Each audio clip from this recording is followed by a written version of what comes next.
Hi, everybody. Hello. Hello, Hi, guys. hello. Hi, Hey, ladies. hey, everybody. What's going How's on? it going? How's it going? It's going. Another beautiful day in the neighborhood. A Yeah, beautiful I was day having all for a kinds of neighbor. like connectivity issues today. I was like, okay, I don't know what's going on. How's everybody doing? So far, Doing so good. okay. Doing Awesome, awesome, okay. Game time. awesome. So, yeah, so here we are today. We got a new conversation topic we're heading into. It's going to be a great, great chat. And I think it's timely for what's going on in today's day and age. Um, Give me a moment because I'm trying to work out my technical difficulties right here. But in any case, before we actually jump into conversation today, we're talking about, do Black lives really matter? Mm. And I mean, I'm looking forward to maybe getting. Crazy, you're muted. Just so you know, you can only see the part of your head. I know. That's why I'm like, I'm trying to get myself situated. I'm trying to get myself situated. While you do Yeah, that, that's what happens if you get rushed.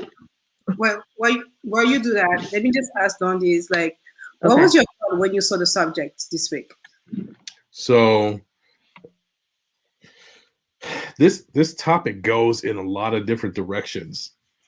And one of the obvious ways is, in current society, does everybody hold that thought that Black Lives Matter? And I think you would be very hard pressed to find a place where somebody would openly say, no, they don't matter. But Yeah. the difference is in the actions and the thinking, because people don't even realize the ways in which they facilitate the devaluing of Black Mhm. lives. You know, Mhm. it's not just simply in the more outright things of Black or racism against Black people, but also in the denial of some of the things that are put in place that push against or reject the value of Black people. So, like when somebody talks about white privilege and Mhm. that gets rejected, that's also a devaluation of Black lives. That's Mhm. that in and of itself is an area in which you could say, okay, you know what, you are you may be ignorant, but when it's brought to your attention, then what's your reaction? Are you going to now continue to deny, or are you Mhm. going to say, you know what, I hadn't thought of it that way. Let Mhm. me I see what you mean. let's talk more so I can get a better understanding of it. You Mhm. Mhm. know, too often you find that the default for people, at least in America, the default is a denial of the existence of the oppression that continues between this country, the United States, and Black people. The other Mhm. area which I was thinking of that is um, the question of Black lives to other Black lives. And sometimes that is within, I'm coming from the, like I said, the American perspective. So sometimes that's within African American communities or other Black communities within America Mhm. versus um, Blacks in America and Black people abroad. You I'm know, happy that you brought one that of, up. one of the weirdest things that happened to me when I was in high school, I remember talking to a girl that was from Ethiopia, Mhm. and she told me that she had to keep it a secret from her parents that she was talking to me. And I was like, oh yeah, why is that? And she said, because my mom does not like Black boys. And I was like, what? African American black boys, you Aren't mean? you from Africa? Wouldn't most of the boys be Black? And she's like, yeah, but like like like like Black boys from Ethiopia and then American Black boys, that's different. My mom Mm. doesn't like American Black boys. And I was like, oh, interesting. Did not know about that. So there's a couple of different levels on which that question really comes to bear. How do we within our own communities do that? And also the vice versa of men valuing Black women. Does, that's another either embodiment of sharing the value that Black Lives Matter, or it is another way in which Black life is still devalued. So there's a lot of areas. A whole lot.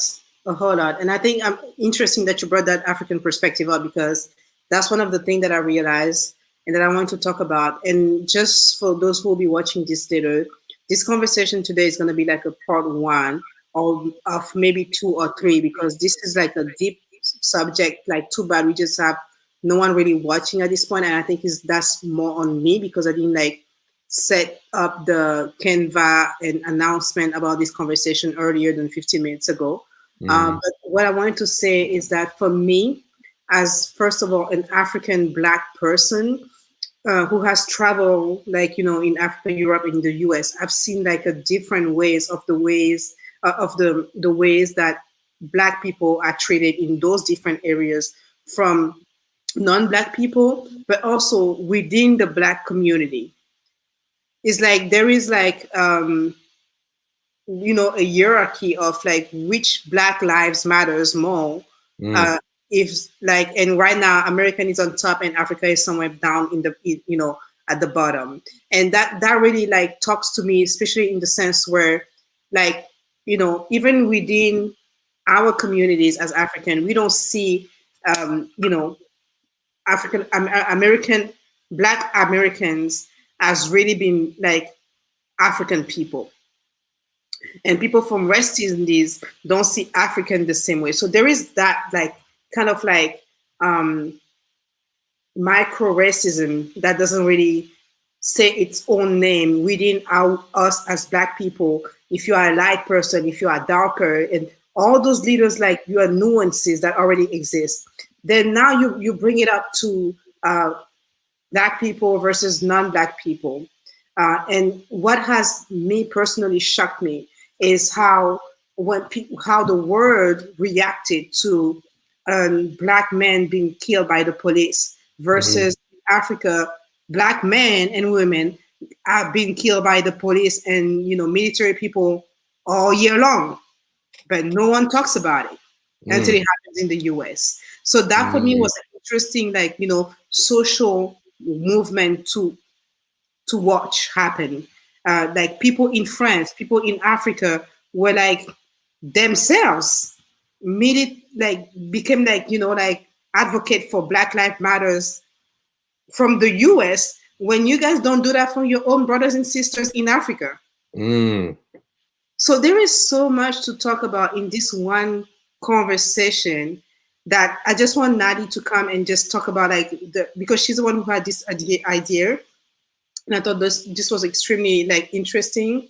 And to talk about like what, the ideas and how this came up, and what are you expecting for tonight specifically, considering that we have about like 30-40 minutes left of conversation. Like, what do you want to get out of this first part 1 conversation? Yeah, I think for me, being that you guys kind of hit a lot of the points. We as a nation have been going through, COVID. There's been all kinds of like, stuff going on. And in the midst of dealing with that, like life-shaking things, I feel like the US came to the point where the like volcano erupted. Like, this has been bubbling. It's been like bubbling underneath the surface. It's been bubbling for years. It's been bubbling beyond my own lifetime. You know what I mean? It's just things that have been added on. And I feel like this year, in the fact that we were dealing with such a like crazy pandemic that was like things you see in the movies, we then are now dealing with the reality of what America has been facing for a long time. And I think it was a great point that Carlita had mentioned, because when I initially thought about this topic, I was really like, okay, we've undergone a lot this past year. And if you like, let's got, everything with George Floyd, that was like what started all of this. And it's like, once you kind of like, okay, the hype calms down, people are like, oh, whatever, let's not sweep this underneath the rug and just let's go back to reality. But now, like, the Band-Aid has been pulled off, and people are now, let me just say, some people are now starting to realize, like, oh, this happens a lot. No, this has been happening. This has been happening, and it's just people just have had a blind eye to it. And I thought this is a great opportunity to actually start discussing this and breaking it down, especially because we have such an internationally diverse platform, and trying to figure out not only some of the issues that we've been dealing with internally as far as just Black people as a whole. I mean, Carlita made a great point about being African in this culture, and not necessarily just being African in this culture, but being Black and being like of a different type of cultural background, but being an American. That's one thing. And then the other point of that too is that other countries have been dealing with these kind of things forever, but as soon as the US like started waving the flag and started talking about it, it became like the it thing. Like, it was something that like people all of a sudden, in like Europe, they're taking down statues. Like, did you guys not have issues with these statues before? Like, is it now because like we're shining a light on it here? Or is it because, to me, it brings up a whole other bigger picture. Are we like the actual leader of the globe, whereas if we don't act on something, other people aren't necessarily going to act on it immediately as well? Like, we need to do something for like, okay, they're doing this, so let's do it too. Even more so, that's things that we can, like, as she said, those are things that we're going to start breaking down over time with this series. But I thought it was really important to, I think, being of course, a Black person, being the mother of a young Black man who is in his 20s and walking around, it's an issue that is like in my face all the time. We're always constantly worrying about it. I'm always constantly praying about it. I'm always constantly like having discussions with him about how he's feeling, how he's addressing it, what is he doing. Like, we take those extra precautions, and in having discussions with my other clear folk friends, I realized like it's not like an issue. It's not something to like discuss until now. Like, now it's something like let's talk about it. And it really made me start thinking like, well, how important, like how do we value our own lives then, when it's not something that necessarily becomes important until lives are starting to be lost? And now it's like, this is important. This is a great thing to be talking about. But I'm like, we've been talking about this all along. We don't get taught these things in school. There are things that we don't learn about our history and who we are. And we've been taught like one narrative. And now that narrative is shifting. And I think for me, the level of uncomfortable, like sometimes you can cut the tension in the room when you have these kind of conversations, how people in this nation, and I'm speaking right now, I can only speak to what is happening in the US and in the North. I can't speak to other states, but people are just so like uncomfortable about bringing up this topic, having a discussion. And it brings up the aspect of privilege. Like, that's something I wanted to also tap into tonight a little bit, that element of that privilege and entitlement about like, well, this is not an issue for me. It's not that big of an issue. I don't know why it's an issue at all. Like, it's something that people shouldn't talk about. It's like, it could be overwhelming. It could be overwhelming. It's a lot. Yes. Yeah, but I think my goal for tonight is to kind of just like open up this dialogue, and let's start really, and I have a couple of people that are, of all different nationalities that I wanted to come on.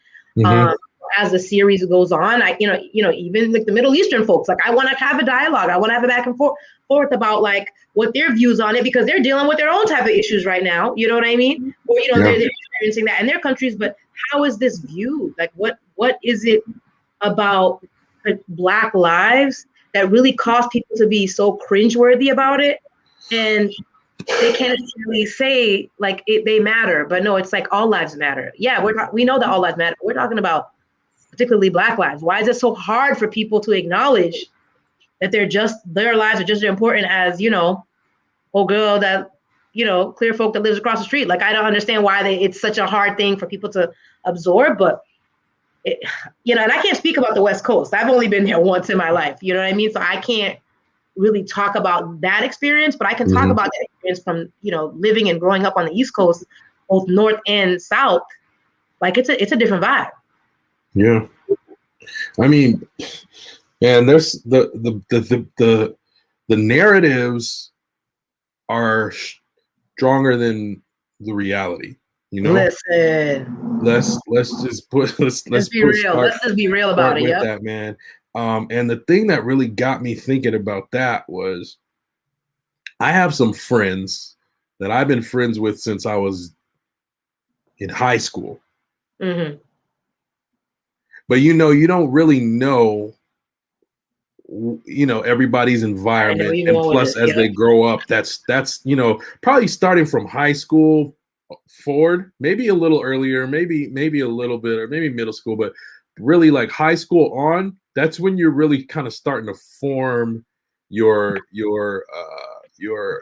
beliefs. You're kind of starting to form your worldview. So you're looking at how you're seeing the world, how, you know, I'm black.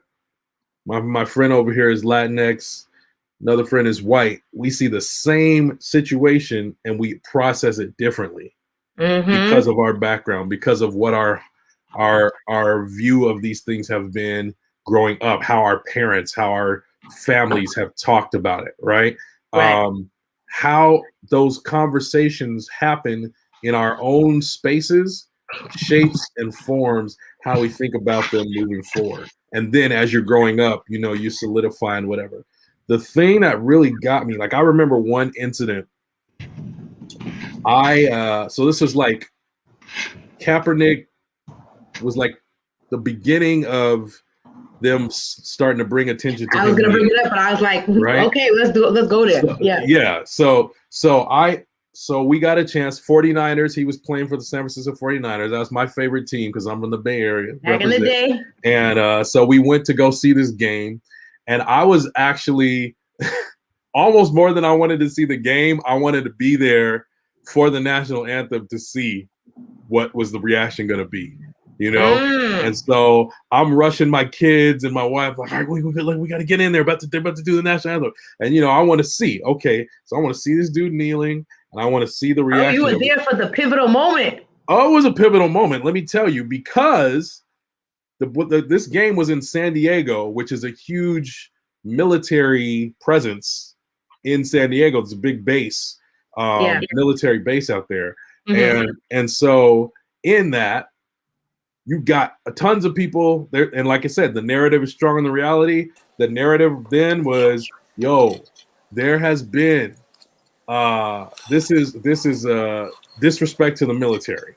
And so you got that in the air.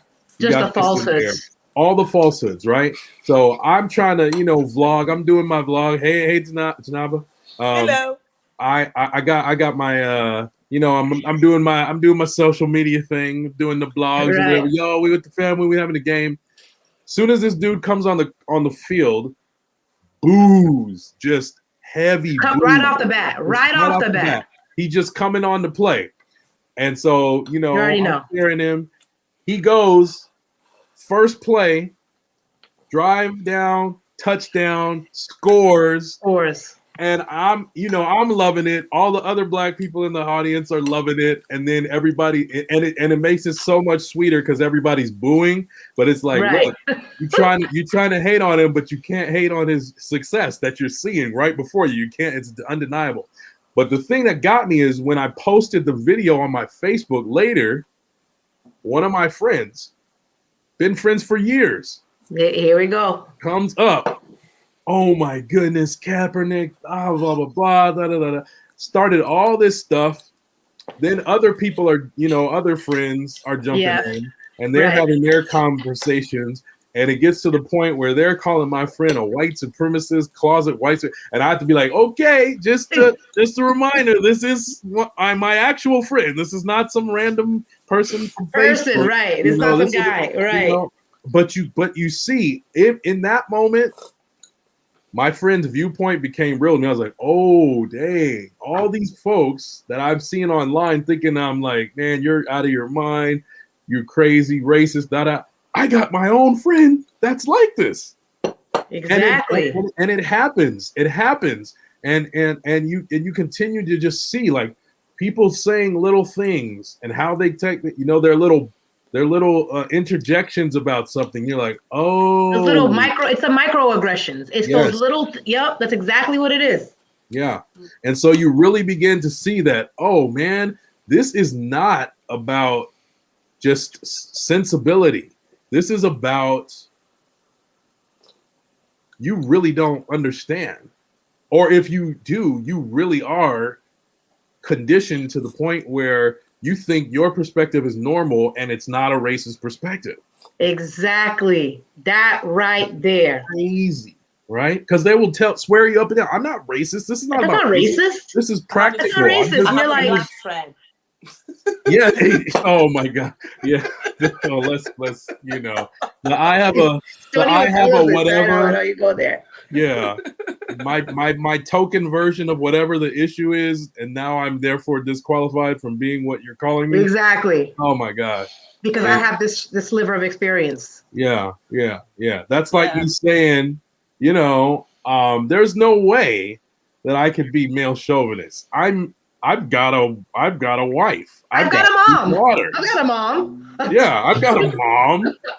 I know what you mean. Yeah, No, come no, on. you So don't true. know what it is like. I understand So everything true. about women. Come on, what are you talking about? Yeah, no, it's so Yeah. true. It's so true. I mean, I don't think, in Janama, I'm going to give you a second to kind of introduce yourself No and worries. get yourself in there. But it's like, I've been in some circumstances like that. And I feel like almost everybody that I speak to has that same experience where the realization hits us. And then our people are like, no, but, you know, I'm cool with you. And I get it. But then it's like, there's a blind spot. And that's how I characterize it. Like, there is a blind spot. You might be cool with me as a person, Mhm. because I have fit this, like, I don't like this structure that you have in your mind of what you think it is. I don't kind of align with that. So then we're cool. But Yeah. then when we really dig in a little bit and you start saying things and dropping things, it's like, actually, you know, that mentality is but then it's like, no. No, I can't be labeled as that. And then we've all had that experience where then it calls into question, like for us, we call into question our entire relationship, because then it's like, well, how long have I maybe missed that? Or how deeply ingrained is this in you that you necessarily don't like realize that it's an issue, but you like sometimes too, I call it code switching on their end. Mm. Like, we code switch, you know, the way we got to go to work or we got to do this. But then on their end, it's a different environment, whether they're hanging out in a room full of like people that they deem their friends or people that are your peers, Yeah. you know? So it's a really, the topic is, and I be trying not to get pissed. Like, I be trying to be passionate. I'm going to be passionate and keep myself under control. Fruit of the spirit, y'all. Fruit of the spirit. Yeah. And be Yep. like, let me hear you out. But it's Yeah. like, But anyway, welcome, Janaba. You kind of jumped right. We've jumped right in, and our buddy Spice is here. Spice. Welcome, Yeah. guys. Welcome, guys. Hello. Give us your take. Hey, You want to get hey. started firstly? Oh, and here comes Miss Dominique. I'm old Dominique. Come What up? on What with up? it. Hello, everybody. Who wants to get started first? I can Go ahead, after, Geneva. because I think I'm going to have a different perspective as I'm living in Europe. So it's very You different. always come with it, Janaba. You always Yeah, come with it. We love it. I think we're going to have also common ground. Because Yeah, what yeah. you're saying, I hear it the same. Like, oh, I'm not racist. I have a black friend. Or, oh, Yeah. I'm not racist. My nanny is black. Yeah.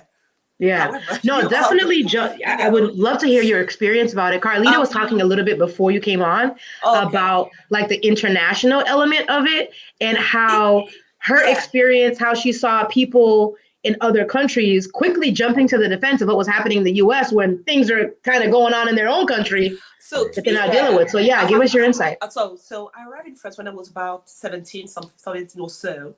Mhm. And I didn't experience a lot of racism in my university or school environment. People were cool. It was easy. And you say However- you were moving from Africa to France. Yeah. At I was moving 17, From okay, yeah. Senegal to France. Okay. Once I graduated from high school, I arrived in France. Mhm. So it was kind of easy in school because Right. everybody, and I'm in Paris, just different also perspective because there's a lot of multicultural people here. So Yeah. they used to have people from everywhere. This is very important. But when I start looking for a flat, that's a different story because then I'm Girl. black and I'm a foreigner, so I can't get a flat. That's a double layer. Yeah. So that was very complex. Wow. And I had some help from my auntie, and she was a social worker, and also she's white, which helps a lot. So she found something, and then and that was the first issue I had as being black. However, in school I never experienced any issue being black in it. It was very, very, very easy. But then I started looking for a job, and that's a different story again because all my peers had an internship and I didn't have anything, and then I was not even invited for interviews because I am not only black but I'm also called Jainaba, which is not like a usual French name, so they didn't even bother having me in an interview. So Listen, that's so interesting. That dynamic plays out even internationally. The name on paper, how people will read you. Exactly. Go ahead. So it was very, very difficult to find an internship. And the thing is, when I found my first internship, it was very funny. I found it not because I was sending my resume by email or by mail anyway. It was because I was going into a fair and I was handed to someone and she took the time to talk to me. And we had a very nice conversation, and that's how I got my first internship. Because basically, she took the time to know to get to know you, to get to know me, and it was not only the name. Like, okay, another Jainaba, but I don't care what she does. I don't care what degree she has. It's just like, okay, another African, also a black girl. I'm not interested in it. And then she took the time to get to know me, and that's how I got my first job. And that's how I started working. And then I had also to find another flat. And this was the worst story because I had a job, a proper job, a very good job in a French bank. So and I had my auntie social worker, and she was supposed to be I don't know how you call it in English. So when you get to rent a flat, she was like, right. Say it in French, I'll understand. Garant. It's a garant. It's like when you rent a flat, you have someone who's going to be your backup. Actually, I would say. Your co-signer. My co-signer. A guarantor. So my auntie was my co-signer, and she was like, she worked for the government, and she's French and everything. And did she have to show up? Or was it on paper? She didn't have to show. She didn't have to show up. But I had and then I was like, I sent all the paper, and I also have the government also co-signing for me. Because you work for the bank. Of all the things, my bag, my job, my everything. Wow. And the guy who showed me the flat was okay with it, but the guy who was renting the flat didn't want me. So he didn't. Wow. Like the owner. The owner didn't want me. So the fact that the guy who was showing me the flat was trapped because basically he couldn't tell me he doesn't want you because it's illegal. Right. However, they get creative. I was like, okay. So he kept just asking for papers on and on and on. And I had like, at the end of the day, you have too many co-signers, you can't have you. I said, just remove one. If you don't want any, just remove one. And he was so stuck. And I had to, and in France we have something that is from the government where you can sue people for racism, discrimination. Exactly. Yeah. And I I was so offended by that, and that I sued the guy, the company. Wow, good for you. Yeah, because what I said, I told, and it was very interesting because the guy who hired me in my job, he was so genuine. He has no racism in him. He's like so funny. He was white as white possible, but and he's not racist at all. And he was so shocked when he heard that, and he was like, "You have to do something about it, because Right. it's not something that you should leave like that." And I was like, Right. actually, he's right, because basically, I am someone who studied, I have degrees, and if someone like me cannot have a flat, I cannot imagine how the life of other people can be. Mm. You see what I mean? So Mhm. if for me it's already difficult, imagine someone who has no degree. You who have has the no money. resources. Yeah, I have all the resources. So I had to do that just for the purpose, so that they learn. Good for you. And Mhm. this is the whole thing. And it made me grow a lot, that story, because, and then I had a baby boy. It's a different story. Mm. Because now I have a baby boy, and I see my boy. It's fine for my girl, because she's a girl, and racism against French, even against black girl in France, it's like, it's light, because you're a woman, it's different, blah blah blah. But they are That's really interesting. scared of black people, black guys, and usually what we call like racial scrutinizing. So Mm. the police all usually goes on the black guys, scrutinize Oh, them. like the profiling. The profiling, exactly. Right. So right. they go and profile all the black guys. And I'm thinking, my boy, he will be raised in a very good environment. He might be more educated, and then most of the people that they're going to be around with. Mhm. However, because he's black, he's going to be profiled twice as much as the others. Yep. And it's so unfair. And so I was discussing this topic with my colleagues, and they were like, if they don't do anything, why are they bothered? And I said, yeah, but he didn't do anything in the first place. So if I slap you on your head and you didn't do anything, I do it once, I do it twice, I do it 10 times, how will you react? Will you slap me back? And he said, oh, I didn't see it that way. I said, that's the story. That's the story. That's what it is right there. That's the story. If you slap me once, it's okay. You slap me twice, I would say, oh, that's weird. And the third time and the fifth time, at some point, I'm going to get fed up and tired, and I'm going to reply. And that's the whole story. That's what people need to get. Right. And the thing is they jump on you when you react. I know, but we have also a saying in Senegal. They say they never remember the one who first slapped. They only remember the one who slapped back. For real. That's saying in Senegal. That's what we say. You never remember the one who slapped first. You only remember the one who slapped back. Girl. And that's the story. The scripture are the same thing. You who got your plank in your eye, or who you talk about my plank, but you got the timber. It's relatable, but Exactly. I feel you. I feel you. So and the thing is, to evolve, and also it's a different mindset. For example, I know that I'm working in a very French environment. Yeah. And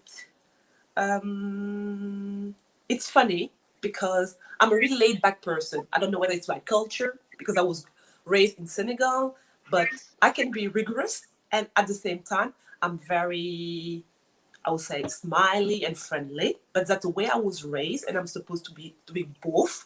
But it's something that people, it's very difficult for the culture here to take that difference. So for most of the time, people assume that because you're working in finance, you should be very quiet, which is not me, obviously. And so I struggle a lot. And instead of putting it and putting on the fact that it's only my personality, they jump into conclusion and assume that because I'm black, which is two different things. Also. Right. And when I was in the US, I had the experience when the guy told me once, you're taking too much space. I didn't realize in the first place that the guy was racist against me, because it's not something that I will have to face when I'm in France. People in France don't come frontally. Never.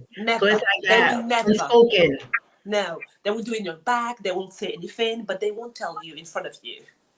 So they will try to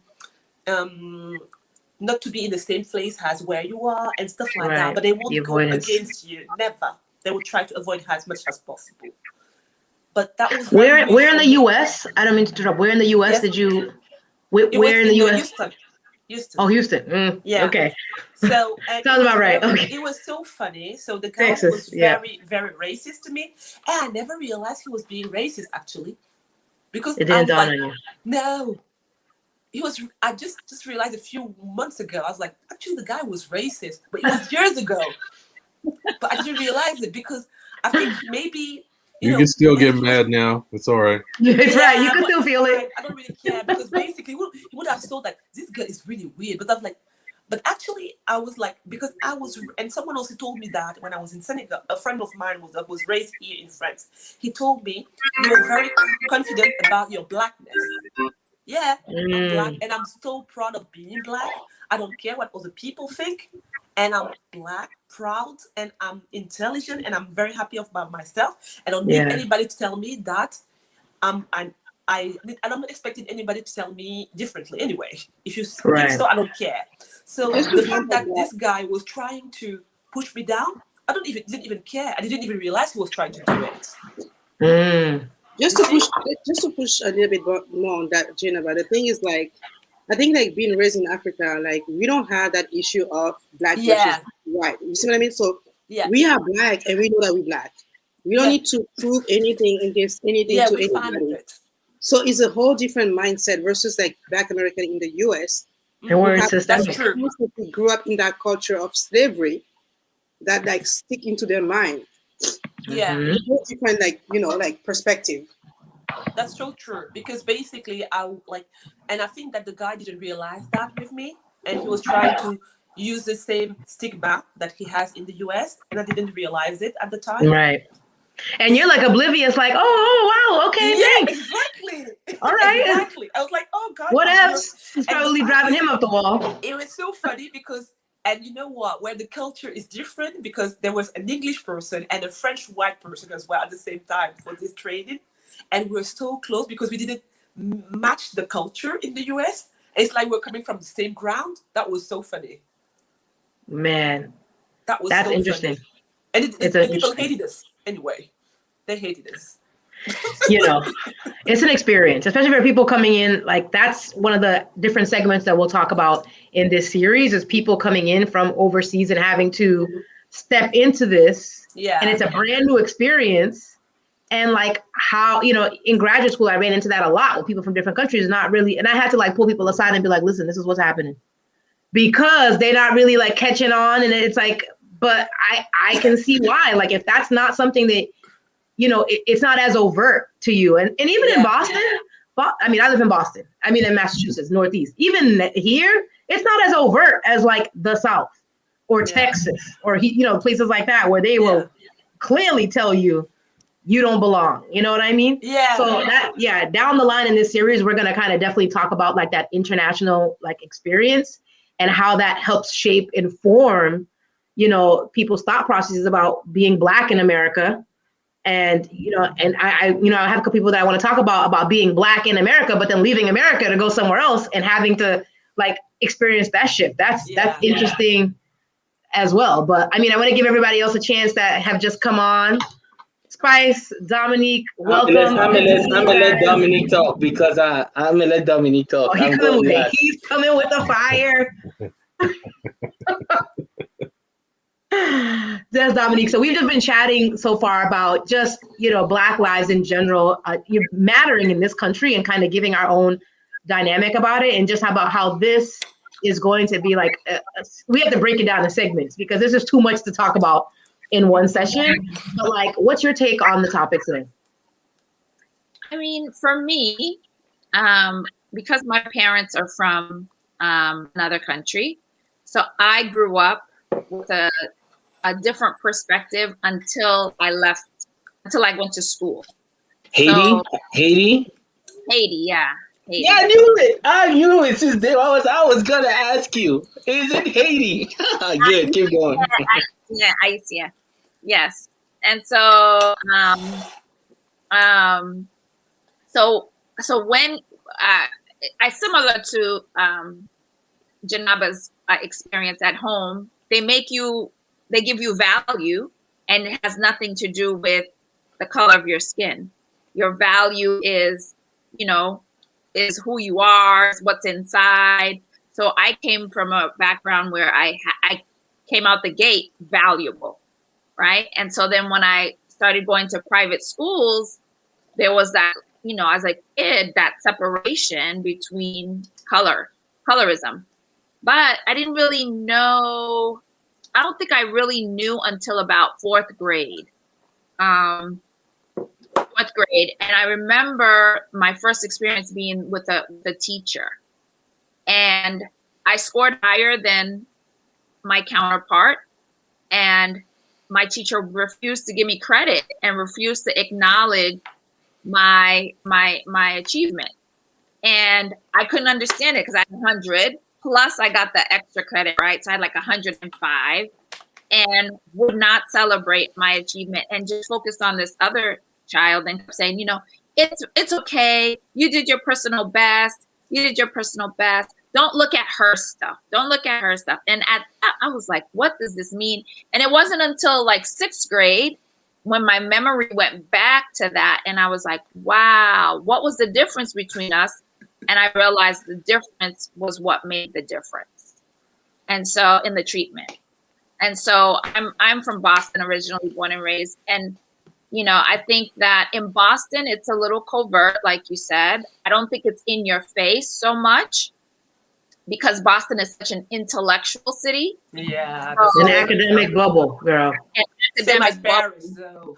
Correct. So I think because of the education level, they do it in a smart way, Exactly. but they do it. They do it. They do it. And I've had some interesting experiences with it, and it's real. But I will forever rep Black Lives Matter because I think that our lives matter. I think we have equal mattering lives with white people. And I have my best friend is white, blonde hair, blue eyes, and she and I was college roommates. And people say, well, how is it? Do you think she's racist? And I think that I don't know how it started, but I know how it is now. And I would be in her face, like, tell me what it's like. Tell me what you guys say at home. Tell me, you know, just be in her face. The inside info, we want to know. Yeah. And then I would say, you know, that was racist. That was this. And she really worked hard to unlearn some of the things that she learned growing up. I am starting. I have my best friend is German, also, and she's also blonde, and just the same. So I am doing exactly the same work, trying to tell her you should not be saying that because this is racist. Right. I can be offended by what you just said. It's also about teaching her because sometimes it's not because she's really racist. She doesn't understand that the meaning behind what she says. Mm-hmm. And when I say that she worked hard, I'm not responsible to teach her. But she's responsible. Girl, I was about to come off this mute. I was like, but she's responsible to ask questions and gain knowledge. But I've always said to her, it is not my responsibility to teach you, you know, but it's your responsibility to ask me questions. So for example, when we lived together in college, you know, she would be like, so you're not washing your hair every day? And I'm like, let me tell you why I don't wash my hair every day. Mm-hmm. And I'm like, my hair doesn't produce oil like your hair does. And I'm like, so I wash mine once a week because it doesn't get oily. Why do you wash your hair? You wash your hair because if by day 2, it's greasy, it's oily, and you have to get that oil out. I go, I don't have that problem. And so we're like, okay. Then when things would come up, racially charged things, she's like, why are they so mad? And I'm like, well, you put yourself, you know, teach her empathy and say, put yourself in this situation. And, you know, and I think now with misappropriation and just how the cultures are just like climbing on top of our culture and just trying to suppress our culture, I think it's very important to maintain that our lives matter and to do the work. If someone wants to talk about appropriation at some point because I have a different point of view and we can discuss it later. Okay. Cool.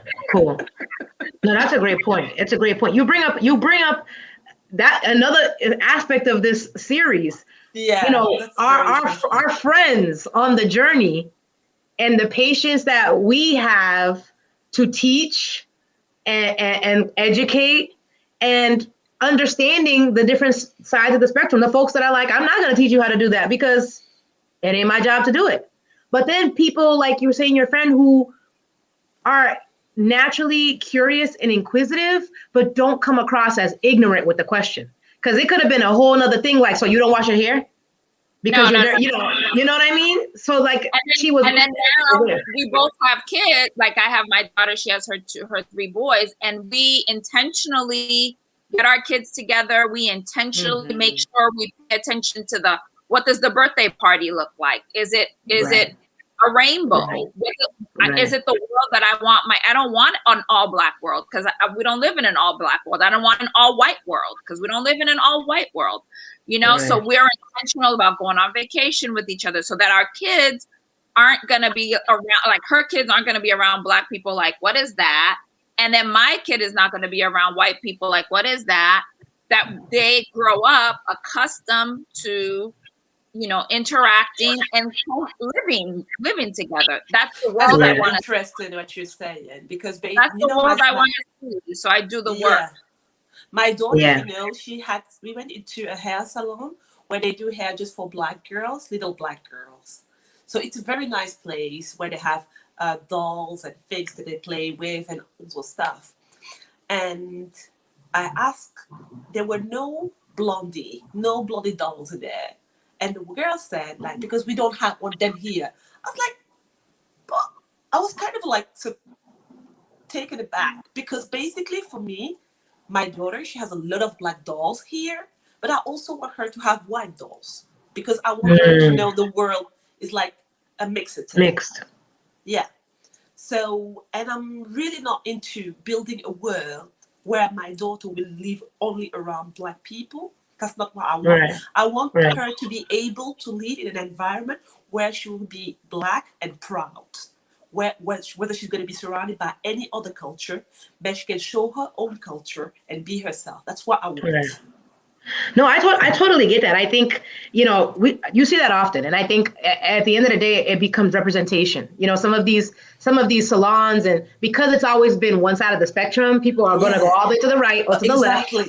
And they're going to, you know, I'm black and I'm proud and I'm all for it. I'm all for it. But I think that there's a certain level of evolving to get to that point to say, we have a position, we have a status, and I can now acknowledge the Indian Barbie, or I can acknowledge this Barbie. But like, we ain't 100% at that point yet.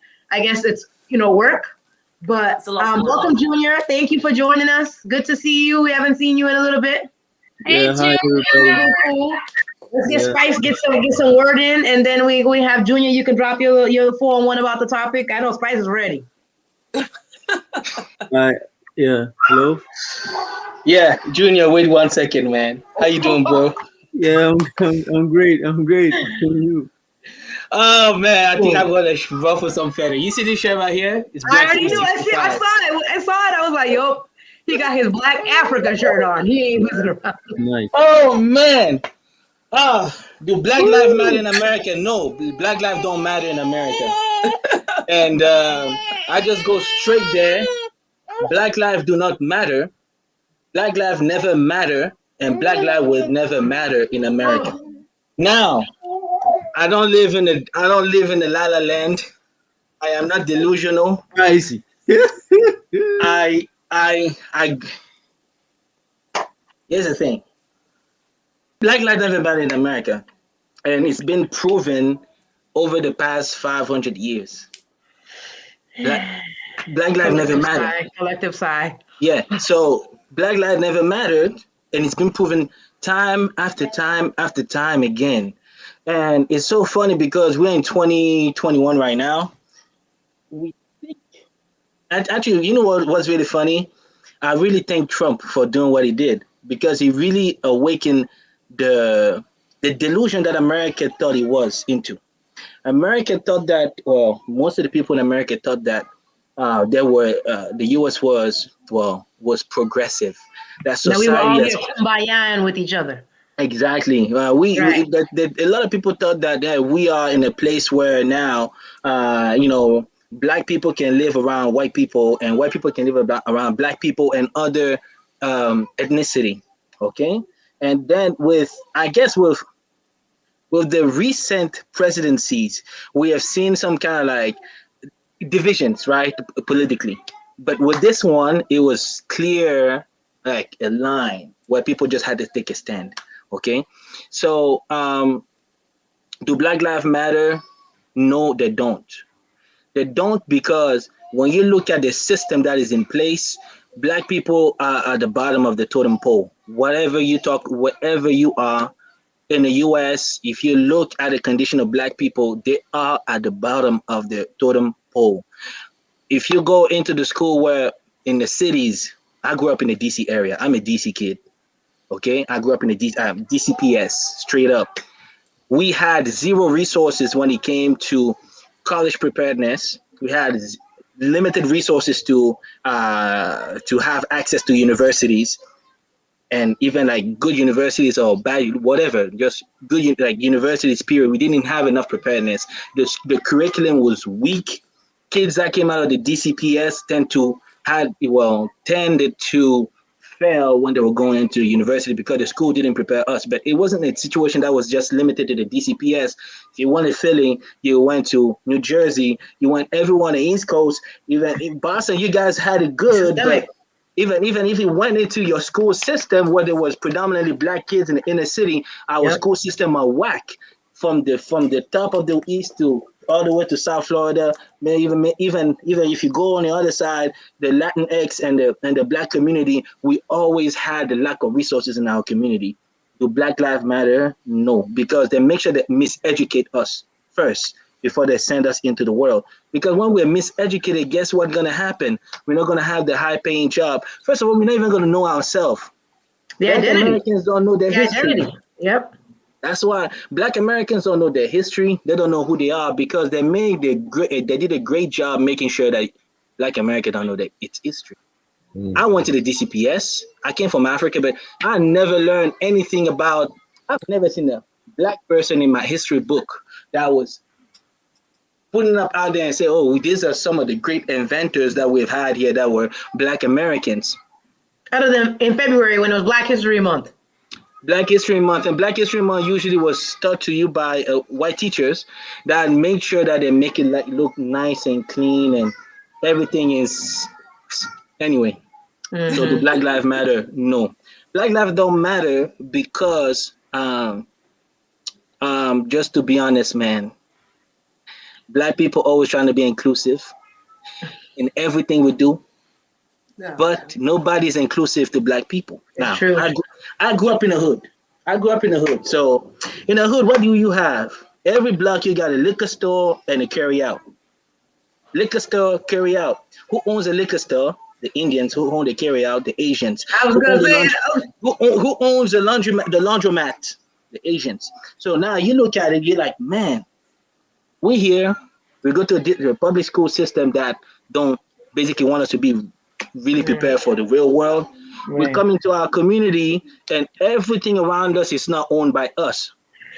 And then who's policing you in a corner is the cops, right? The white cops, as soon as it catches you, you're doing jail. You're going into juvie. So at the end of the day, we like Black people are living in a system that's like a mental asylum. It's like a mental house. And the problem is that Black America always believe and think that America is going to like them one day. And that's why I got my family out, because I read it. I saw it. I say, I don't have any desire to live in the US ever, because I understand the system, and the system is never going to change. And I don't want to raise my children into this system, because guess what? Every single group that operates in America think about themselves first. The Asian community, whether you are in California, whether you are in every corner of the US, what end up happening when they move in, they think community first. They don't need banks. They don't need banks because they rely on each other. So they create their own little susu, their own banking system, where they come in and they bring their money together and they start opening store, and they control the corner store. They control the little shops, and we come and spend money because Spend we money don't there, have right. self-love. Black people don't have self-love. We want to include everybody, but we don't think about us, number one. Number two, black people always think that everybody is their friend. No, not everybody is your friend. True, this is straight up because what?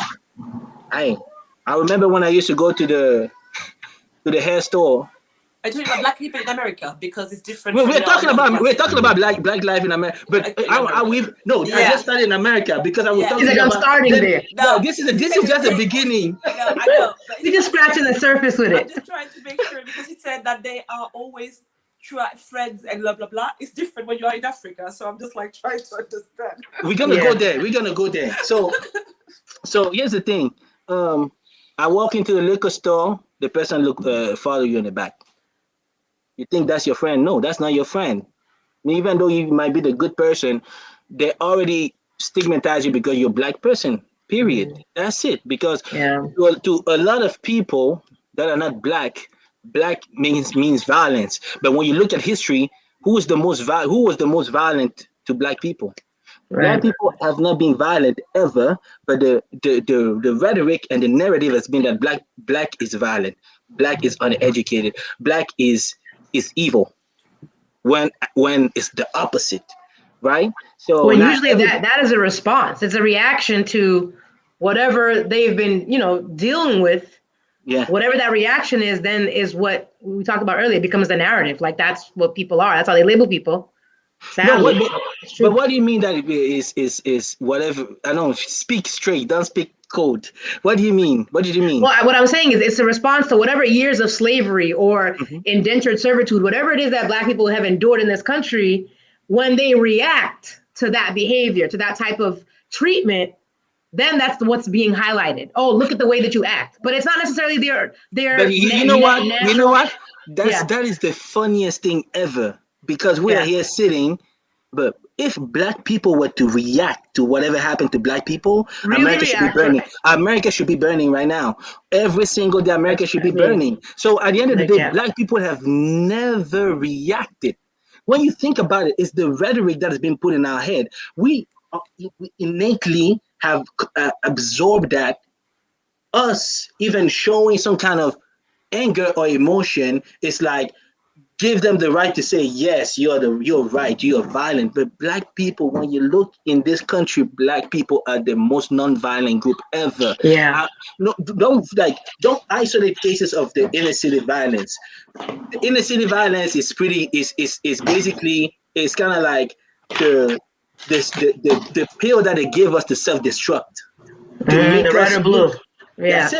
That's it. They give us a pill to self-destruct to make us look violent, but black people don't attack other group of people outside of their community. They don't go out and kill. They don't go out and do Columbine. They don't go out and shoot people. 2017, there was hundreds of school shootings. Did you see any gangs going and shooting to schools? No. So at the end of the day, Black lives matter. From the educational system to the correctional, I don't even want to go into the correctional system. Listen, that's a whole other conversation. I've been to jails before to check some people out. The things that people get in, no, black people. It's like what? From the sorry, we really, and I'm gonna go there and I'm gonna just poke. Like I was just listening to this. I'm like, man, we don't matter to ourselves. Like. The problem with black people is that we think that we put so much effort to matter to other people, then we put the effort to matter to ourselves. And that's what the problem is. Because when we put too much effort for the other people to like us, when in fact they can say they like you in the front, and then I go home and continue their life, insulting you in the back of your back. They can be your friend in front of you, and then you're gonna find out another time that they were this kind of people. So at the end of the day, I think that for black people, they should just understand that America doesn't like you. Your life don't matter. Your children's life won't matter, and you should guys think I'm playing with that. Because this has been spoken about in the early 1900s. What we're going through right now, people have gone through the same thing in the early 1900s. We're going to spend another 100, 200 years here, and then we're going to come back to this tape and be like, do Black Lives Matter? Is going to be again, no. In America, in the USA, never. Our children's life will never matter. So anyway. Let me ask you, what do you think the difference is between Canada and the United States? That was my question. Oh, thank you so much. Now you just that was my question. That was one of my questions. So let me tell you how Canada went. I landed in Canada about 3.5 years ago. The first thing an old white guy from some countryside in Quebec asked me, are you one of those illegal people that came from the border? Really? Oh yeah. This is story number 2. I started working. My first job I landed was on the biggest project in Canada. I'm an engineer, so I work in those infrastructure jobs. So I landed there and I walked into the room. It was a safety meeting. Walk into the room. Granted, it's a job site that's 4.2 billion. There's about 1,500 workers, engineers, and all of that. You can count the amount of Black people there are in this project by the hand. But the best students in all engineering school in Quebec and Montreal are usually Black people. So how do you explain that? Number one. Number two, I walk into the room and guess what? All these people turn and the person leading the room is like, who shut down the light? Is that a joke? Wait, what did he say? Who shut down the light? It was a room of 30 people, all white men in their 30s, 40s, and 50s. The person leading the meeting, I walk in, and he's like, who shut off the light? Is that a joke? Wow. Something like that. Wow. You're gonna be sued forever. No, listen. Now, this is something about Quebec. If you guys ever come here, they have this racism that they accept. They are racist, but they say that they're ignorant. So now this is the other facade of racism that you guys are gonna have to deal with, or our children gonna have to deal with. So it's like, is it better here in Quebec? No, it's not better, because a Black person everywhere they go in the world are going to have the same treatment. I don't care what people say. The only place you're not going to have that kind of treatment is the place where you are blended in, and it's usually even true. That's not even true. I'm going about colorism afterwards. No, I'm going there. I'm going there, and I'm going to go there, and I'm going to go there. I came with it. He came with it today. Yeah, I came with it today. So everywhere you go in the world, you're going to be discriminated, no matter what, because of the color of your skin. So if you're in Canada, you're a Black person, you're going to be discriminated. People are going to say things. You're just going to have to swallow. No matter how much you want to teach people, it's going to be the reality of your life. Because guess what? Number one, you are the visible minority, like the colors here. You are the visible minority. You're not the majority. So automatically, people assume that you're not from here. Automatically, you can have your children born here for 3-4 generations. My wife is from here, but she still get asked where she from.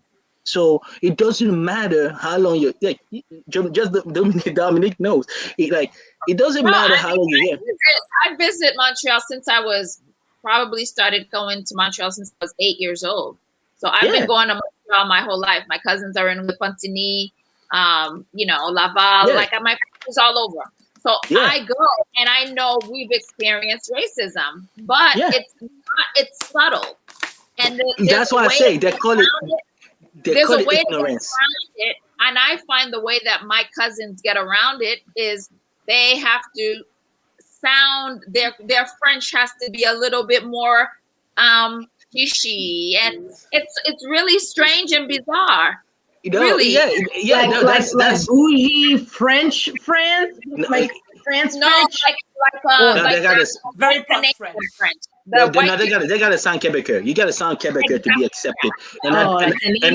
French. And I decided not to sound Quebecer. So if you want to go there with me, you're gonna have a reality check with history. So for me, I don't play that game. I will tell you about history from my perspective. And I've checked a lot of people like that. So if you want to talk dynamic, I didn't know that much about. For me, when it comes to that, I don't have to teach people. I don't believe in teaching them for nothing because it's not my responsibility to teach people. They have Google like me. If they want to find out why a black person's hair hasn't been watched, go watch a YouTube channel, a YouTube page. You're going to learn about it. It's not my responsibility to teach you that. Nobody around you. There's the spice. So anyway, I'm just gonna let you guys talk. But what I'm saying is that Black lives don't matter, and I think what really matters is that You know, Black people really take responsibility for themselves, for their children, because at the end of the day, every group you hear the Jews get together and build for themselves. The Asians get together and build for themselves. The Italians get together and build for themselves. The Greek get together and build for themselves. Only Black people want to beg to fit in other people's project. That was my little spiel. So yeah. Ooh, So I he want came to in. talk Hold on, Janaba. Hold on. This is definitely, he came in and he dropped it. He dropped some Hiroshimas and is boom. And I love it. I love it. It's, And, but before I want to give Junior a moment because he's been sitting there Okay. patiently, quietly, came on in. Yeah, but Come on, Junior. Thank you. Say it again. You want to comment what he said? We're gonna forget about it. Okay, hold on. Okay, let Janaba get in this comment, Junior, and then it's you. We're gonna hear from you. There's a lot of things that he said that was really that was accurate. I can't go against that. The thing is that when he was talking about the only place that you will fit in is when you go back to Africa. We already have racism within ourselves, so you don't have to go anywhere else. We start in our own sides. Personally, a part of my family is really, really light skinned. When I tell you light skinned, they are almost white. And I receive always a comment like, oh, you don't have the same skin. Oh, how bad. I don't care because I'm happy with the color of my skin and I didn't bleach my skin at all. But if you're here and I have my friends there, some of my friends, they are really dark skinned and they receive it on a daily basis. So when you say that we have to work, African people have to work together, we have to start, and I agree on that, we have to start by working on all the things that are wrong into our society, stuff like that, and be proud. Go ahead. So Janaba, here's the thing I'm gonna tell you, man. And this is from people that have written about Black people condition in America. These are people that have had manuscript written about the condition of Black people since the 16, 17, 1800, 1900 up to today. Whatever they're saying is whatever we're living, whatever they warned us about is whatever we're living today. What I'm saying is this: Black people absolutely need to find ways to work with each other first. Don't include anybody else. Work for yourself first. And then once you're strong, now you can start including other people to work in collaboration. But that's the only way Black lives are going to matter, because at the end of the day, the reason why I know, like, we just not going to include other communities without naming them. Some communities, you can't touch them because they're strong, right? They're strong. You can't say anything. The Asians are subtle, right? The Asian community are very subtle. They move, they buy, they position themselves because they build for themselves and their children first. We have seen it multiple times. Go to New York, the Korean have everything. It's just the reality. I mean, there's a Chinatown in every city. Chinatown in DC. It's not just China, but there's a Chinatown. The Asian community like that, yeah. That's in true. Montreal, there's a Chinatown. So at the end of the day, is this: we can talk about everything that we want to talk about to see how people can like us, can love us, but the world functions on power dynamics. What do Black people have that's going to give them power? Nothing. Every other group has what? Economic strength. That is based on what? Sorry to tell you that, but the ethnicity and the color of the skin. So what I'm saying is, no mental gymnastics we're gonna do in America is gonna make us get enough power for people to like us. I'm gonna talk about the incident that recently happened for the other community, and you see how when things happen about black people, unfortunately, we don't hear no other community talk about black people's problem. But whenever things happen to other people, they want black people to be people of other people's trauma. In what world? It's not in the black world, it's in the white world. So at the end of the day, everything that happened is like black people always gotta be the one saving every other people in a world that was designed for them to not have a voice. And black people have to understand that at the end of the day, what we need to do, we need to take care of ourselves first, because we got children that are going to come up, and what kind of power are they going to have? The Italians here in Montreal, for example, they sit down and they build for themselves, and the kids come and work in the structures. The Jewish, the same thing. Black people, the kids go get degrees to go beg job in other people's structures. Power. That's the only thing that speaks in this world that's divided by ethnicity and clans. And until black people understand that, our lives are not going to matter. Now, we can talk about colorism and these people say this and this and that, but tomorrow your kids get a degree, they're going to go work for other people instead of coming work for you. You don't know. It's about how you raise them. Yes, unfortunately. If not your kids, other black people's kids. But whereas if we have black people that are building the structure, then we're not gonna have to worry. We're not gonna have to worry about begging to go get rent in another person's house. No, because we know that when we apply, we're gonna get whatever we get based on our credit instead of the skin of our color, the color of our skin. It's like you go apply for rent here too, you get discriminated because you're black. It's simple. So if you can go apply to another in a black establishment where you're not gonna be discriminated by the color of your skin, then that's improvement, and that's improvement for us. But if we always gotta feel like, oh, I'm going to apply here and they're gonna refuse me because I don't have the name, so now black people go and give white names to their kids so that the kids don't get discriminated, and then you lose who you are because you start changing your name and changing your roots and your heritage. That's also where we're different. And I maybe we should blame Junior talk because I have a very different point of view. And yeah, no problem. Also, I think it's also because, and I hope Carlita was here with me because I was raised in a different structure in Africa and a different environment that was really multicultural, and I had very different perspective. That's not what I think it should be done, because I think we're getting a global environment. And I want my kids to live in a global environment as well. So our kids we want our kids to fit in a global environment where we are the last.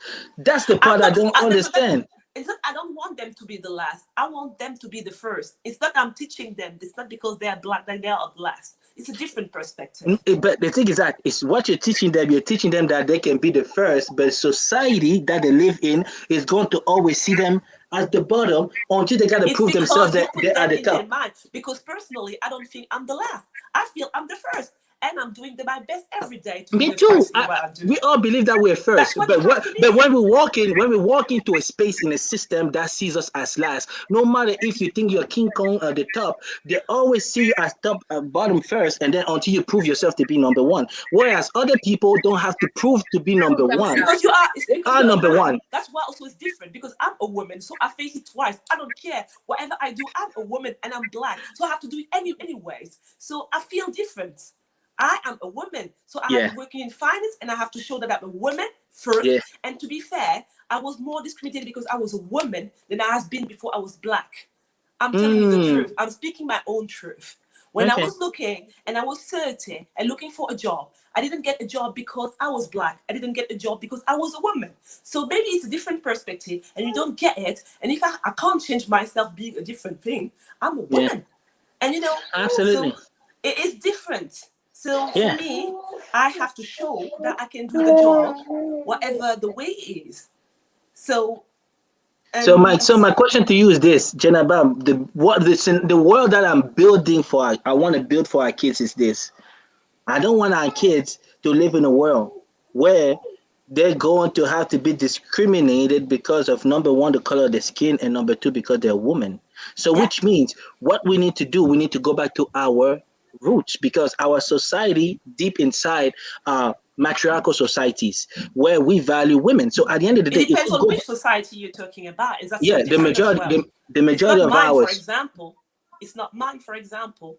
in where If I go in back to Senegal, it will be different. It's your okay. society you're Yeah, talking but about. if you go back to Senegal of today, or you go back to Senegal of the roots, that's why I say we need to go back into our roots and our history and That's our different. That's heritage. why I'm telling you. If I was back to Senegal into my roots, I'll be married and have my husband will have full wife, and I'll be there. And Oh no, that's not the same that's history the that I thing. learned. No, that's not That's the the same history history. I That's why I have. say we don't. Again, we go back into history. If we go back into ancient history of a lot of I've been different into cultures, history. there are different. Janaba, there are different cultures within Senegal.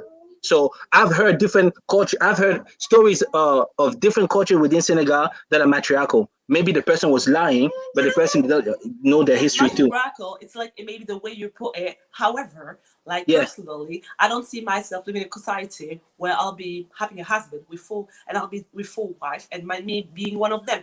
I don't expect that into my life, and it's a different story. Because polygyny is not even something that's accepted in our ancient society. So It that's why was even in our.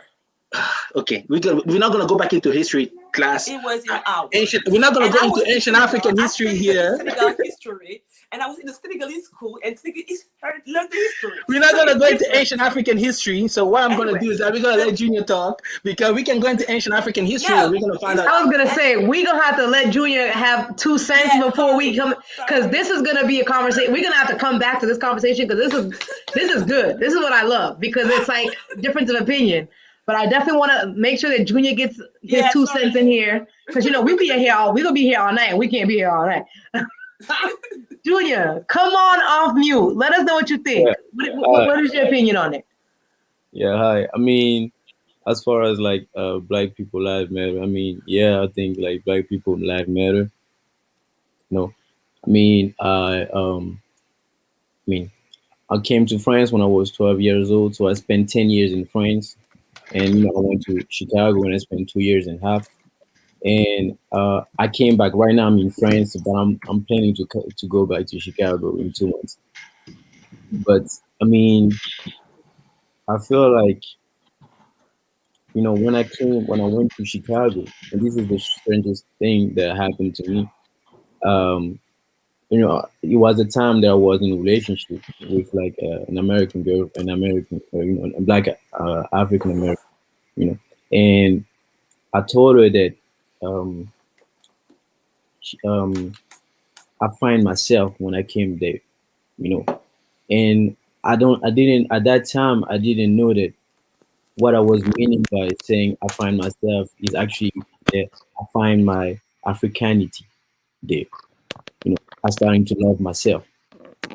You know, so because at that time I didn't have the words. I just know that I say I don't know how to explain to you right now, but I feel like I lose myself for years, and now I find myself. I say, whoa, that's crazy. And and when I came back here, I realized that I lost myself because like living in an environment where you only have white people around you, like without knowing, like with time you start losing like who you are, because like everything is white. Like you go in school, you got white teachers, like you feel like you have friends.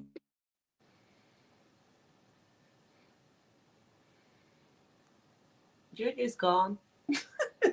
He has no friends. I was like, Yeah. wait, what happened? They Hello? got him. They got There to we him. go. Oh, there Oh, he he's goes. back. Okay. Hello? Hello? Yeah, we hear you. Oh yeah, I was saying like basically everything is white, so you don't know what it feels to be around black people anymore.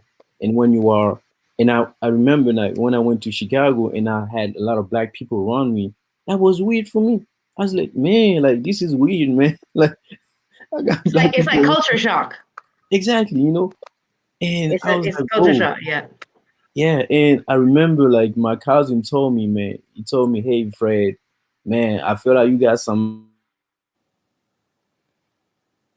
Oh, he's gone again. It's like this when he does his face like that, the network goes off. It's like don't move, don't move. The Illuminati don't like that pose, man.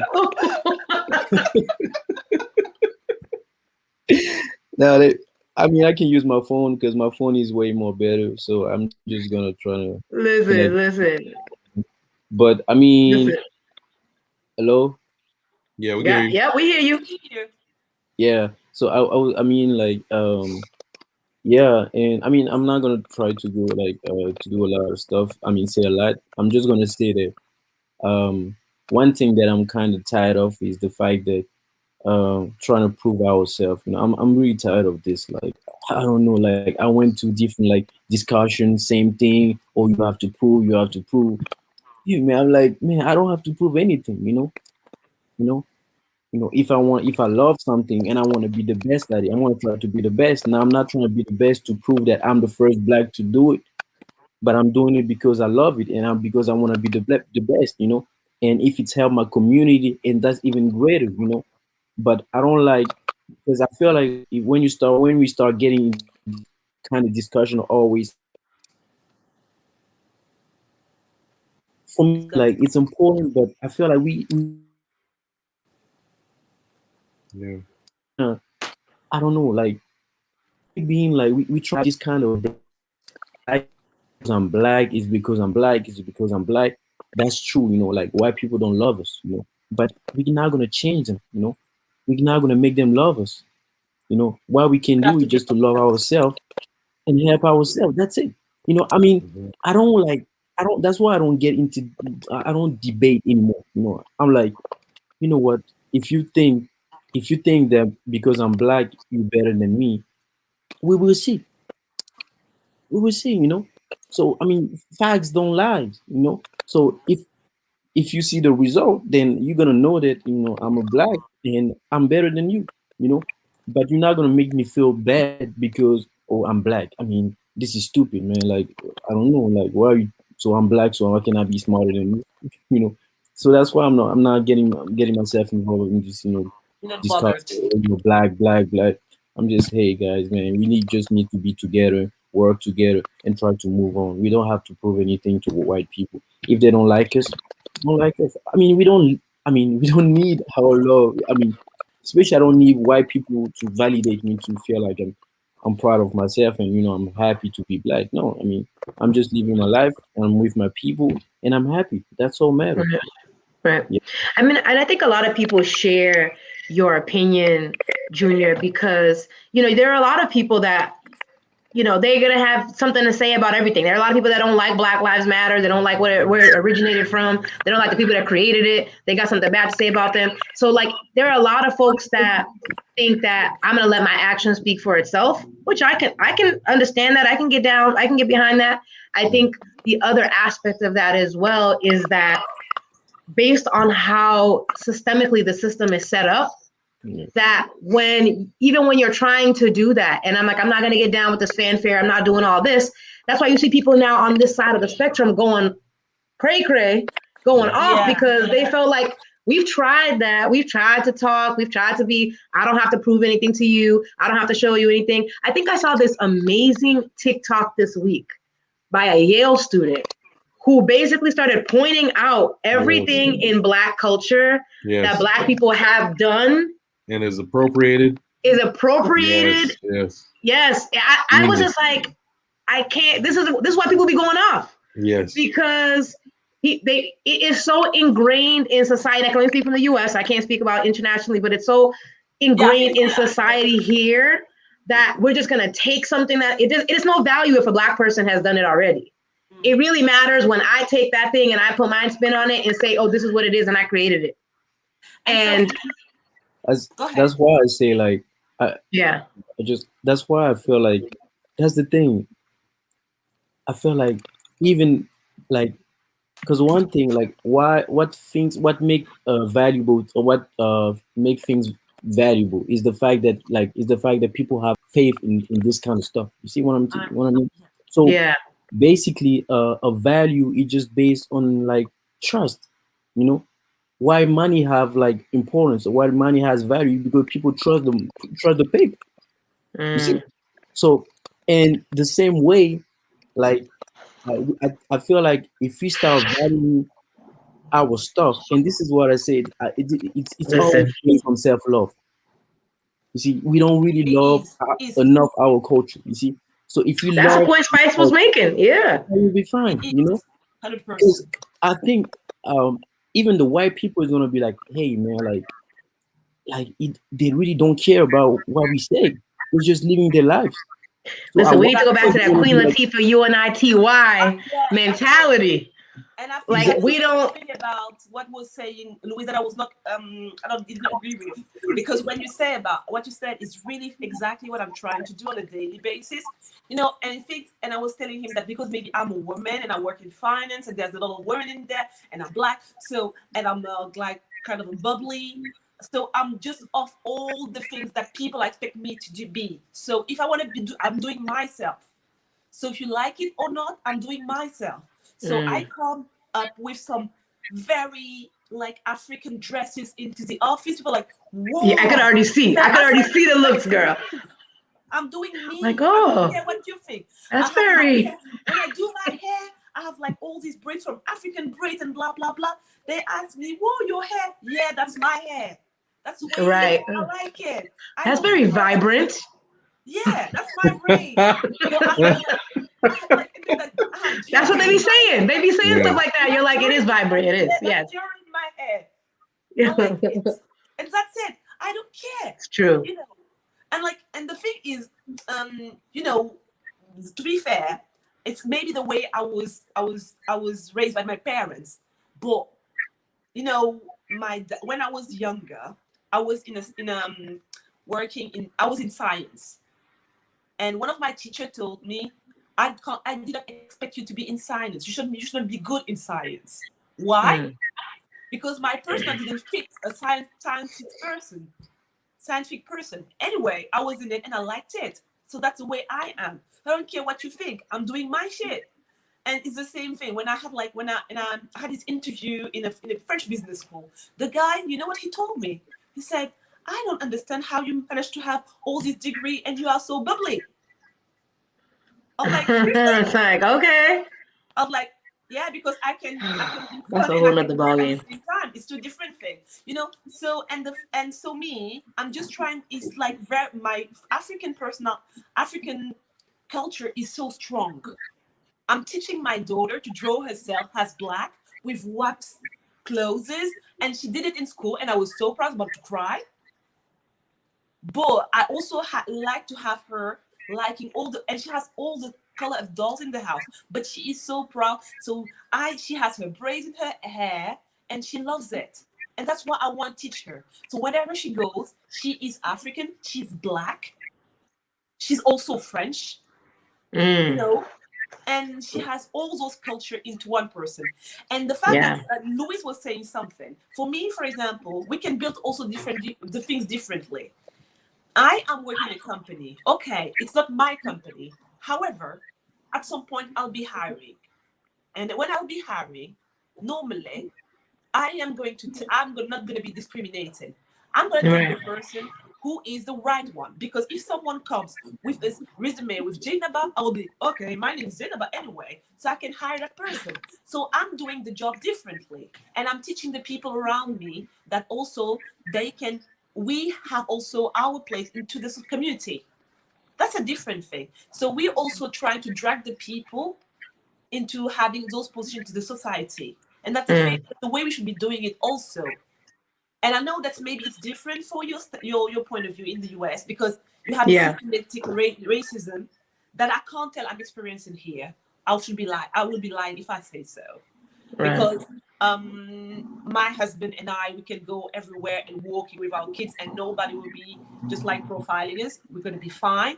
And I can't say, and if something happens, I can go to the police and the person will be charged. It's different. Yeah, you know that there's some level of accountability and justice in that. Yeah. So I mean, not saying that there's not here, but it's just not. What you were saying about about the schools. So here, Yeah. all the schools are subsidized. So, and if you are into a very difficult area, you receive more taxes, more money from the government Yeah. just to help you through. For example, my daughter, she's in the school. They are 25 into the classroom. Whereas when you are in a very difficult area, they're only 12, so that the teacher can focus on those kids. So I know it's not perfect, Right.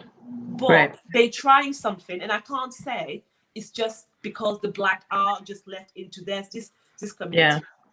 If I mean, we- and that talks. Yeah. yeah. I'm sorry. Go ahead, Janara. I was just saying, I think it's both parts. So we have to work into buying African and Black. It's true. I agree on that. Yeah. And Yeah. doing it a lot as well. And trying to push all the Black businesses is something that we should be doing. But at the same time, we're living also in a global environment, and we have to fit in. Yeah. No, I mean, I agree with what you're saying. I think the point that I wanted to make, and, and this is something we'll dig into it later as well, is that like the lens of Black folks, you know what I mean? Because sometimes when you're looking at things, you talked about classrooms and having different, sizes and different, resources available depending on areas in which you live. And sometimes it's the way in which things can be perceived as a person of color, because you automatically will think, that's a dialogue a lot of people have had. Oh, automatically becomes a race situation. Sometimes it is, and sometimes it's not. Sometimes it's accessibility, sometimes it's resource, sometimes it's, but I think we've been so conditioned with everything that's been happening in the world that we automatically, like, especially in the US, people are, it's a race thing. It's a race thing. It's a race thing. It's a race thing. And I hear both sides of the argument.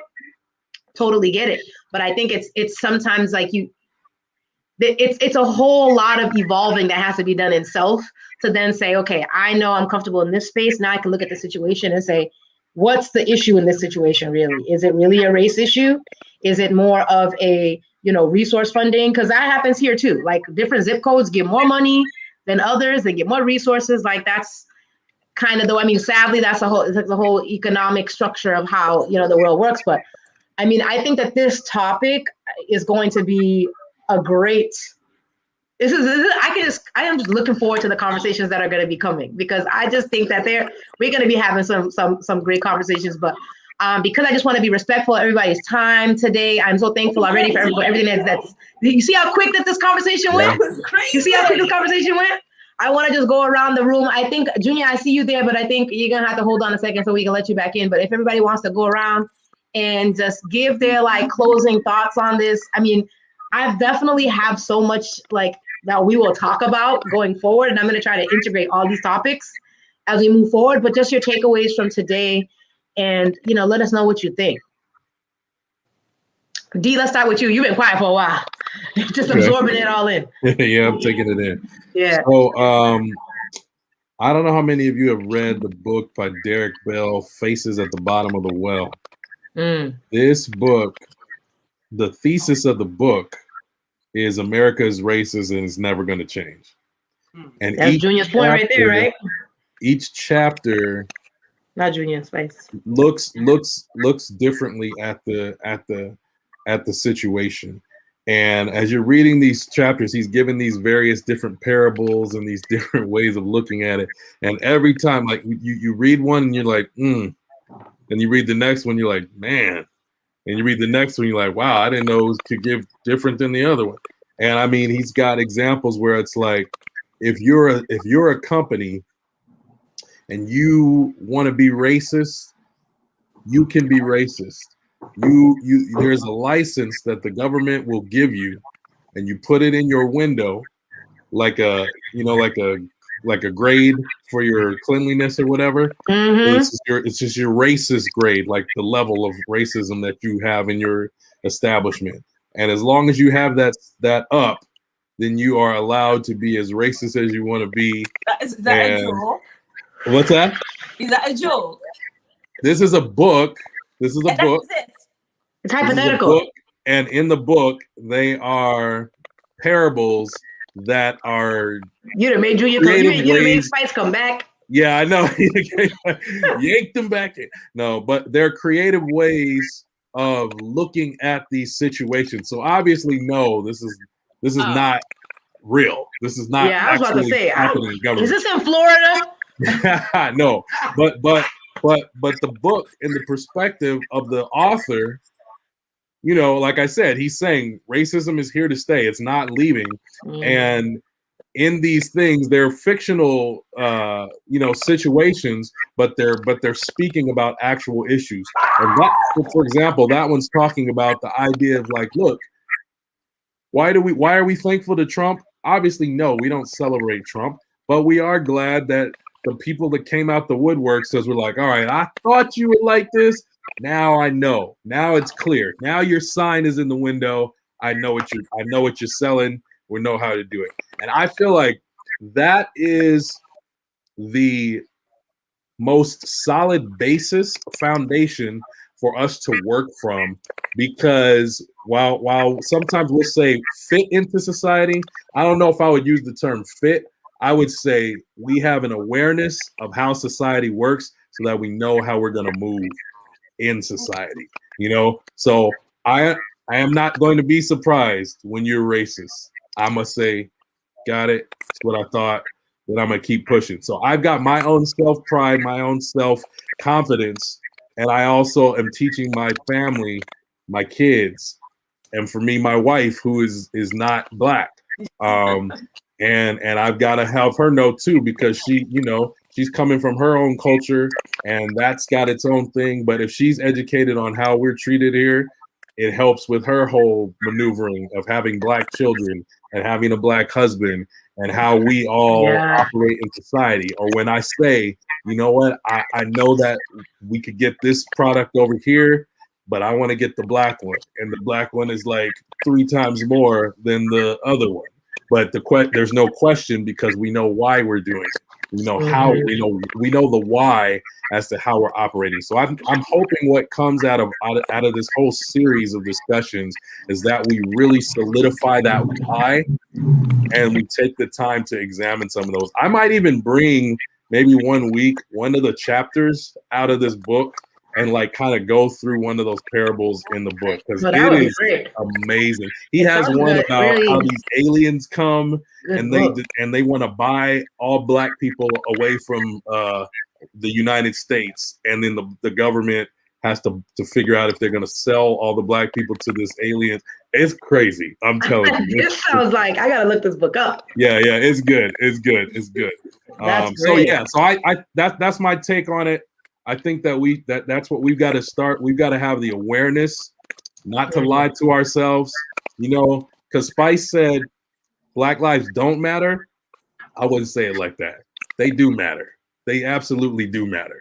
But we have to understand that other people don't see that value and operate from that point.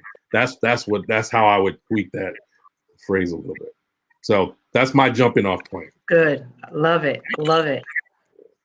Go ahead, Gianna. No, I was saying about Louis. Oh, okay. No, I think that's a great point. I mean, I have to look up this book. Spice, you look like you're trying to say something.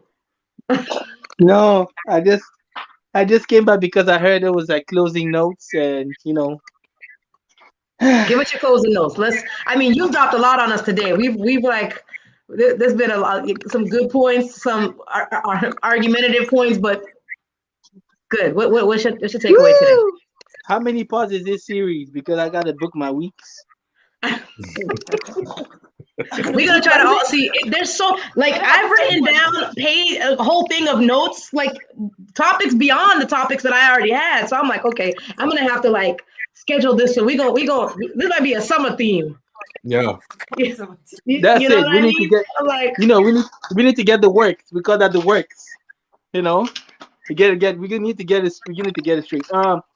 I think that Dandies, I understand your point of view. I really understand your point of view that Black people, Black lives matter. Other people gotta see it, the value in it. My problem is I don't want other people to see the value in it, because in the system that we live in, we don't matter. Now, once we establish that, then now we can create our own value to ourselves, because We are not going to wait and sit and wait for other people to value us. Yeah. Because that's where our problem is. We always wait for others to value us. And the No, moment we wait for valuation, real quick. yeah.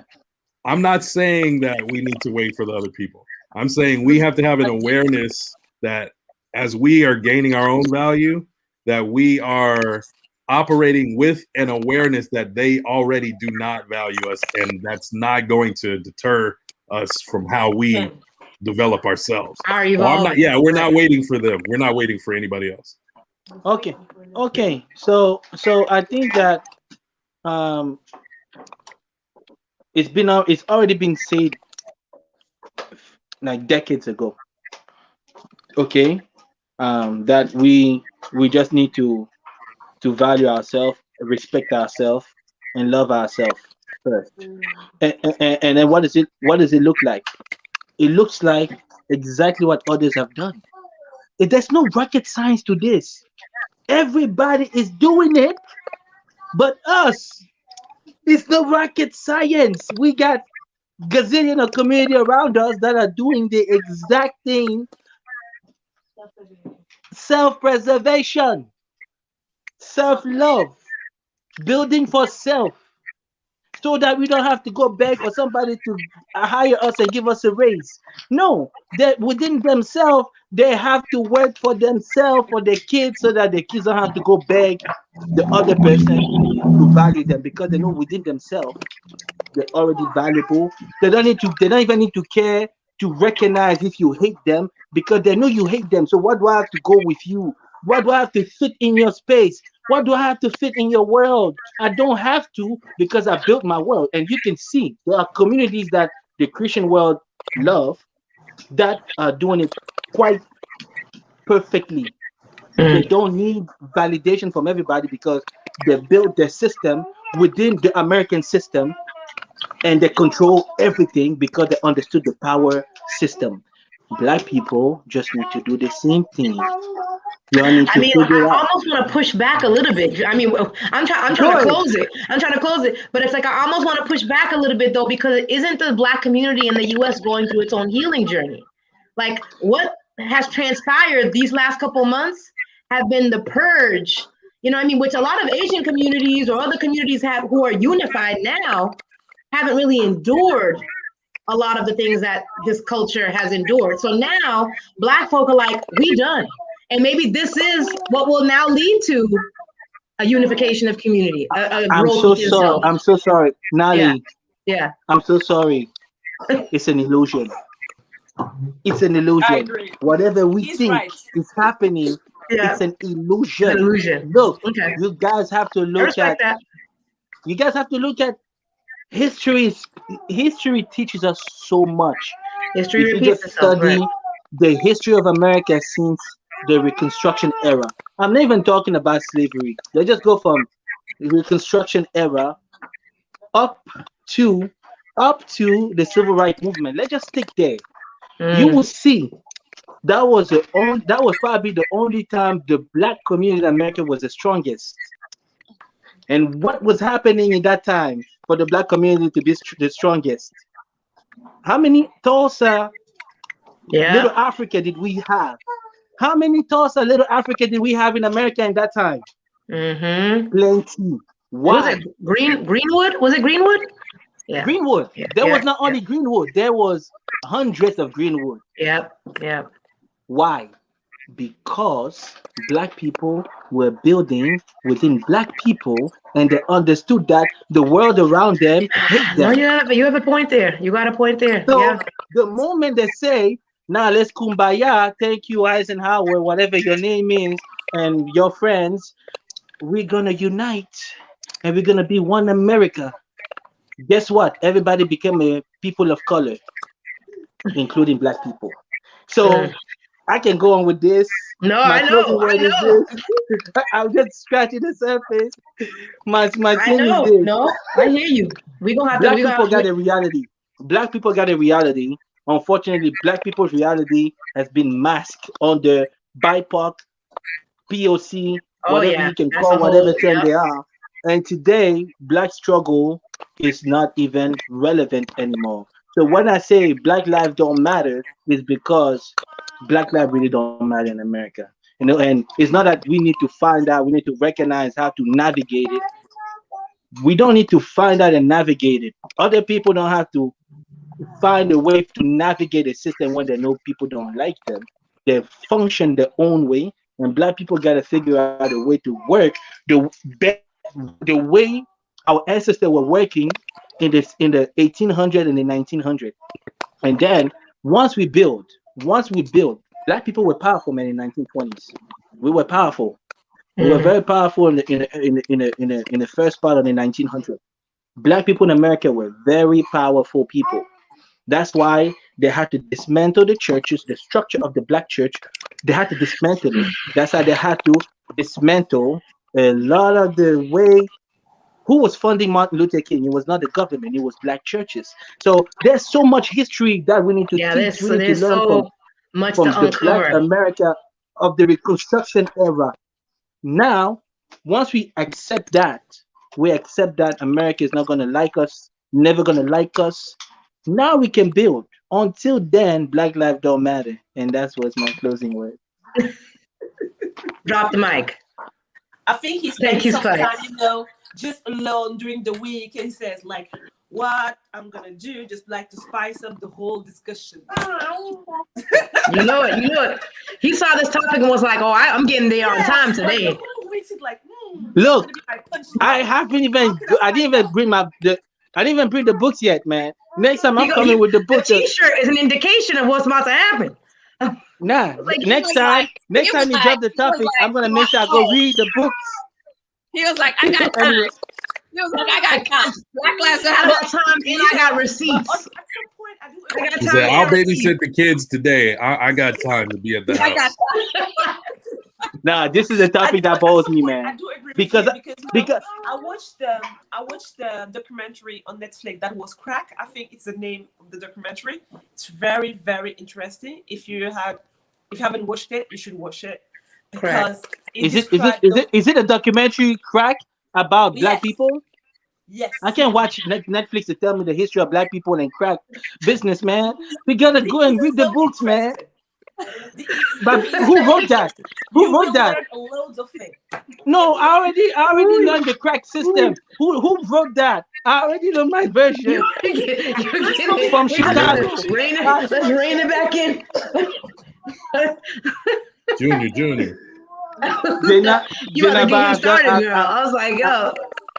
Jenaba, I spent too much time understanding Black America, because at some point I didn't understand Black America as an African, but then I spent a lot of time understanding the position that Black America is under today, and I understood a lot of stuff to the point that I have accepted that my children will be Black Americans, and in a Black America world, I don't want them to go through things that people are going through right now. I understand. So we have to After watching accept that our documentary, I was reality like, as oh my God, Africans. that's terrible. That was so bad. So Yeah. no, it's not. Great insight. If Netflix made a movie on it, it's not perfect. So anyway, I love you guys. You guys have a good evening. Thank you, Spice. Love it. Throw the Love spice it, love and it, love go. it. Till next time. And so, yeah, Yes. let's, Junior, you have any other closing thoughts? Yeah, I mean, I don't have a lot to say. Just, I mean, we just have to love ourselves and like don't really care about what other people think about us. Just doing our stuff, and that's it. I think, and like I want to say that I didn't knew that I was Black until I came to France. So, and that tells a lot. It tells that actually, like I wasn't even aware of my color, you know. So at one point, so when they talk about my color, I'm like, whoa, like if I live my life, if I live a lot of years of my life without knowing that I was Black, then what you're telling me is not gonna affect me, because at the end of the day, yes, I'm Black, and what? I mean, I'm just doing my stuff, you know. So this is what I feel. And as far as like African American, I mean, I feel like there is a lot of like Black people in America went through a lot of stuff, and we cannot compare it to Africa. Like we didn't went through the same trauma. It's not the same thing. So that's why, like, when they talk to me, when I'm talking with an African American, I have a lot of compassion, and I'm trying to really be understanding. Yeah, because we didn't went through the same thing, and some of them they're gonna make take more time to recover, and that's fine. That's fine. At the day, the most important thing is for us to be like to be together, to be a community. So I think we have to be patient with each other and let each other heal at their own pace. We're not gonna heal at the same time. Just be patient and Right. pray, and Right. everything's gonna go well. Yeah, that's it. No, definitely. Thank you, Junior. Dominique, what All right. about you?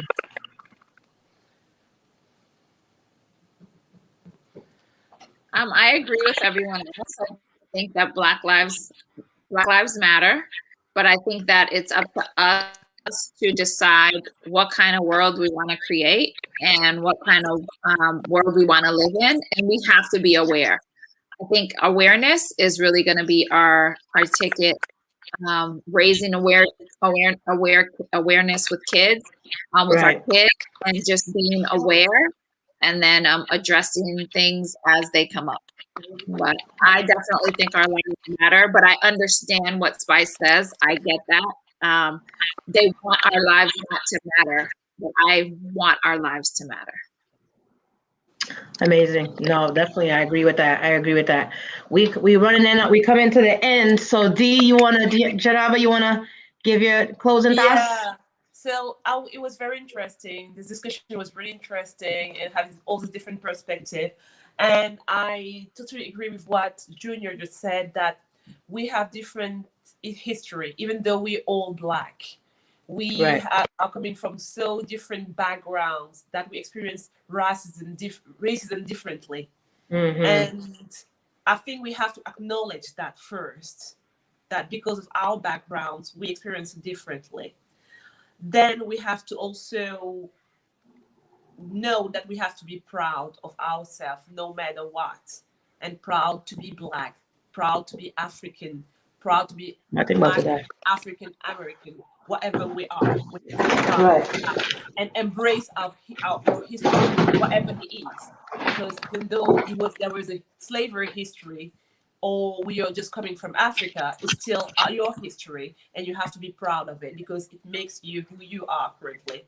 And if someone is telling you, you have to learn your history as well, because it's important to know your history to be able to address when people are saying some fake news or any fakeness they are telling. You should be able to just like tell them no, tell them off, because they have to know the real story. And we have to do it for our kids, to show them, also to show them all the leaders, African leaders and Black leaders that existed into this world and what they have created. And so that's our work today. That's what we have to do to create a new world.